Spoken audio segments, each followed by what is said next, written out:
Thanks to our title sponsor, Juniper Networks, for helping make Research Saturday possible.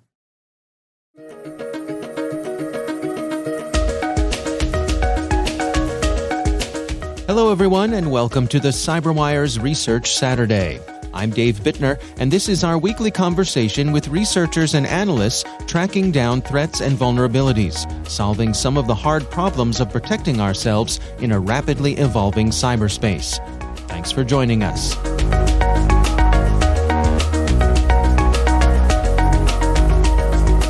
We started looking at PrivateLoader back in August timeframe, 2021. We actually coined the name based on a text string we found in one of the first binaries the team was ripping apart that contained the word PrivateLoader in one of the file directory paths. That's Michael DeBolt. He's Chief Intelligence Officer at Intel 471. The research we're discussing today is titled PrivateLoader, the first step in many malware schemes.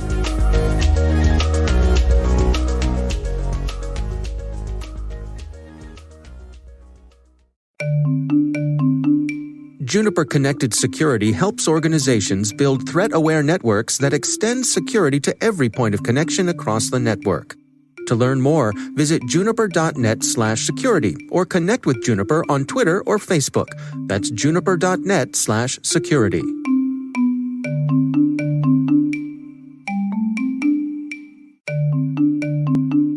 We would like to thank Arctic Wolf for their sponsorship.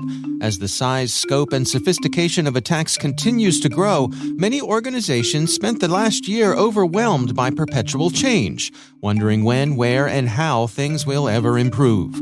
In early 2022, Arctic Wolf conducted a survey of over 300 global IT security decision-makers to understand their priorities and anticipated challenges for the year ahead. The goal was to understand their security roadmaps for 2022 and to get a first-hand perspective on their current objectives and potential obstacles looming on the horizon.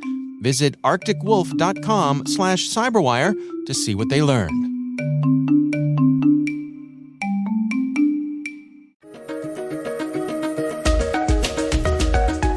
And since then, we've really just been tracking the evolution of the loader itself and the unidentified PPI service, which is a pay-per-install service that is connected to this PrivateLoader piece of malware. So the diversification of the different kind of malware that this thing is deploying and just the geographic spread of where we're seeing these victims has been quite something to track over the past few months. Can you help us understand what we're talking about when we say pay-per-install malware services? What exactly does that represent? Yeah, so let's take a step back. PrivateLoader is a type of loader malware. Sometimes we call this a dropper malware.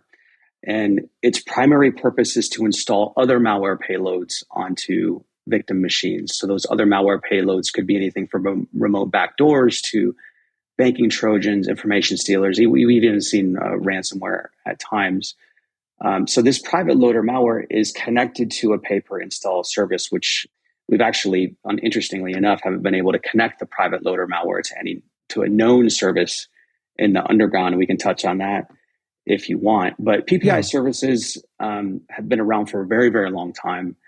They're typically advertised in underground forums, and they offer the convenience of outsourcing the distribution of malware in a very reliable and affordable way. So operators behind PPI services, they basically earn money by accumulating infected hosts, and we call those installs, and spreading malware samples supplied by paying clients. So clients can come in, they typically, they select which installs they want based on the number of installs, based on geographic location and a number of other variables.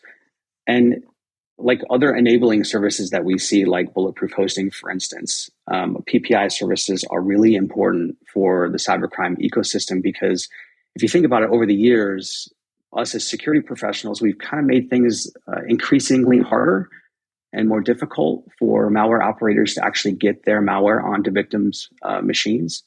So these dedicated services, they offer a great way for actors to offload this burden so they can focus their time and energy on the actual profits from their payloads, whatever that might be. Right. Now, the folks who are offering up these pay-per-install services, have they Do they have a collection of systems out there that they've already penetrated and are just waiting for them to pull the trigger and put, your malware on there, today? They do have an inventory of we'll just call them pre-infected installs that are sort of ready-made and off the shelf you can get.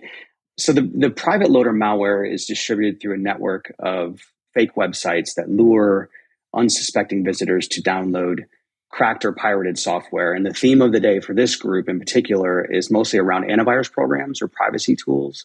So they use websites that have search engine optimization or SEO to appear at the top of the results page whenever users search for words like cracked program or cracked download or something similar.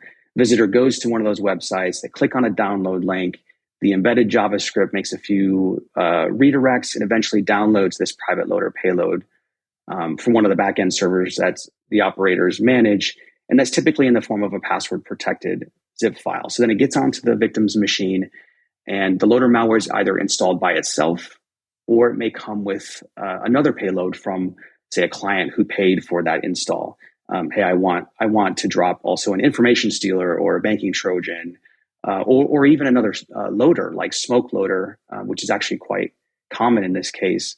And then, like you said, from there, once PrivateLoader is installed on the victim's machine, that victim becomes part of, we'll just call it the PPI services inventory. And then the actors can manage it. They log into a web panel, kind of an administration panel where it's basically a portal where clients can log in. They can manage their installs. They can upload their malware to be encrypted and delivered. There's the statistics page. It's actually quite professionalized and quite common to see this in the PPI space. Do you have any sense for how much churn they have? In other words, they prepare a system to later have something dropped on it. Do we have any idea for how persistent they're able to be, how long they're able to stay on those systems, or are they noisy enough that they're getting detected and kicked out? Yeah, I don't have any statistics to back any of this up, but I would say this is more of a quantity game than a quality game, if that makes any sense. I mean, this is more about accumulating as many installs as possible to give your clients, in this case, malware operators that want to deploy their malware, as many options as possible around the world for them to choose which installs that they want to deploy their malware to at any given time. So it's, I'd say the churn is pretty heavy. I mean, you're talking about, the vast majority of what is deployed through these PPI services are highly commoditized malware.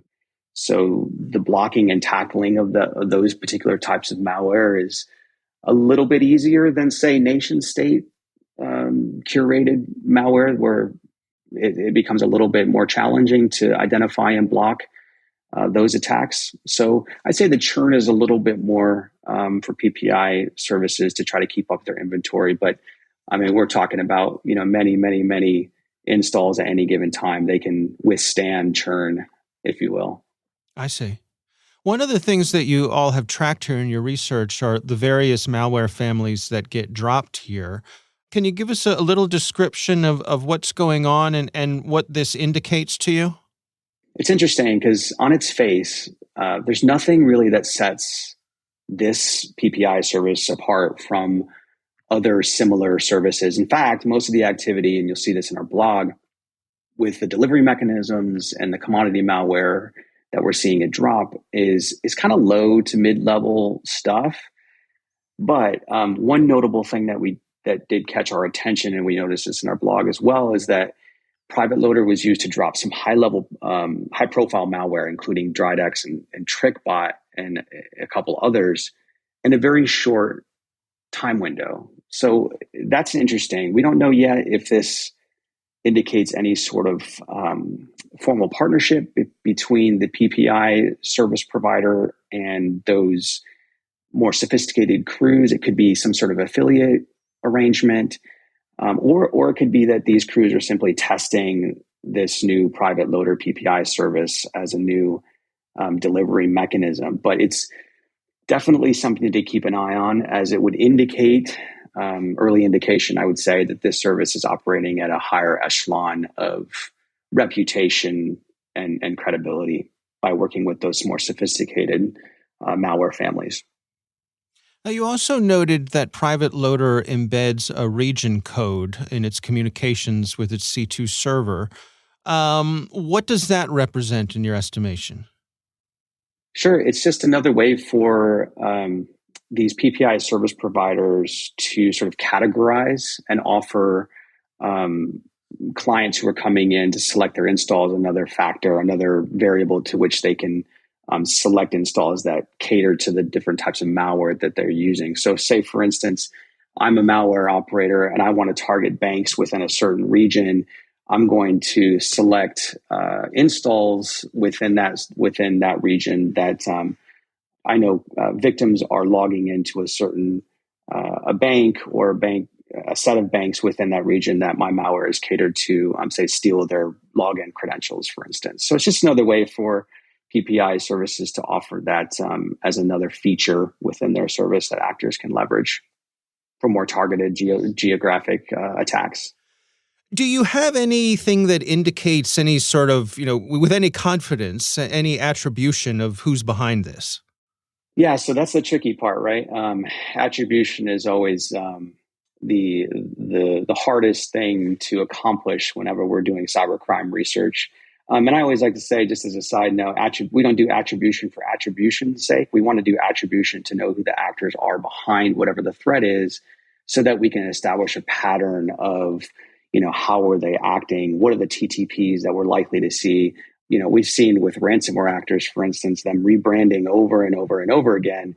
Well, if you're chasing the brand names, it's harder to understand the TTPs if you feel like you're starting over from square one each time. Well, in reality, some of these actors are just rebranding. They're the same actors doing the same stuff. They're just rebranding. So that's just kind of a side note around attribution. We do have some, as it relates to this, we do have some indication of some of the actors that might be involved in developing this PrivateLoader malware, and in a sense, also connected with the unknown PPI service. I don't want to go too much into that right now, just because it's kind of based on some sensitive methods that we're using and sources that we have. But I will say that we do, in all likelihood, expect that this PPI service will probably announce itself in the near time within the underground forums that we commonly see announce similar services. Now, you point out that the most common payload you saw pushed by PrivateLoader was something called Smokeloader. Anything noteworthy there? Yeah, loader pushing another loader, right? That's kind of what we're seeing here. We've been tracking Smokeloader for a long time. It's been on the scene since at least 2011, if I'm not mistaken. It offers another layer of capability for actors who are using perhaps PrivateLoader for the initial delivery mechanism, but then landing Smokeloader on an install. And Smokeloader is very modular. So it has, in addition to its loading capabilities, it also has a number of different functionality that can be added on, password stealing. It could even do DDoS, cryptocurrency mining. So it's very flexible and it can be very persistent. So it's really no surprise to us to see that at the top of the list as the kind of the top malware family that we're seeing pushed through this PrivateLoader malware. Typically I will, ask my guests what their recommendations are for people to protect themselves against this thing. But I guess it's fair to say number one is don't download cracked software. Yeah, I think that's a pretty glaring takeaway here. Yeah, I think you're right. These are pretty straightforward security operations, tracking commodity malware.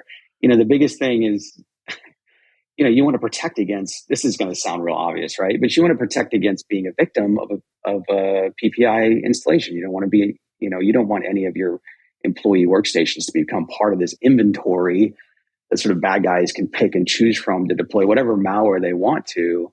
Right. It requires regularly monitoring the underground for these new PPI services and the associated, loader malware that's connected to them. You understand their backend infrastructure, the delivery mechanisms. Like you said, searching for or installing cracked software, that's a big no-no. So maybe we can use that as, employee awareness and training material, right? To get them to understand the actual ramifications of what they're doing. So Right. If you find yourself at the point where you feel like you need to buy cracked antivirus software, please speak to the security team and we will do our best to get that funded for you. Right? Yeah, exactly. Well, and it's interesting because we're with the whole COVID pandemic thing over the past 2 or 3 years or whatever it is now, we've seen with the remote working, everybody going home and working and bringing your own device and all this stuff. I mean, it's not out of the realm of increased possibility and probability that you would see employees, well-intentioned employees, trying to secure their home laptop, right, and going out and doing it on their own. So it's definitely something to keep in mind.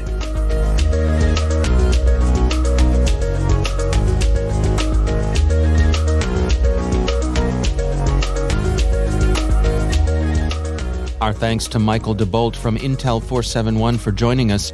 The research is titled PrivateLoader, the first step in many malware schemes. We'll have a link in the show notes. Thanks to Juniper Networks for sponsoring our show. You can learn more at juniper.net/security or connect with them on Twitter or Facebook. Thanks to Arctic Wolf for their sponsorship. Arctic Wolf conducted a survey of more than 300 global IT security leaders to understand their priorities for the year ahead. Visit arcticwolf.com/cyberwire to see what they learned. The CyberWire Research Saturday is proudly produced in Maryland out of the startup studios of Data Tribe, where they're co-building the next generation of cybersecurity teams and technologies. Our amazing CyberWire team is Liz Irvin, Elliot Peltzman, Trey Hester, Brandon Karp, Eliana White, Paru Prakash, Justin Sabi, Tim Nodar, Joe Kerrigan, Carol Terrio, Ben Yellen, Nick Valecki, Gina Johnson, Bennett Moe, Chris Russell, John Petrick, Jennifer Iben, Rick Howard, Peter Kilpie, and I'm Dave Bittner. Thanks for listening. We'll see you back here next week.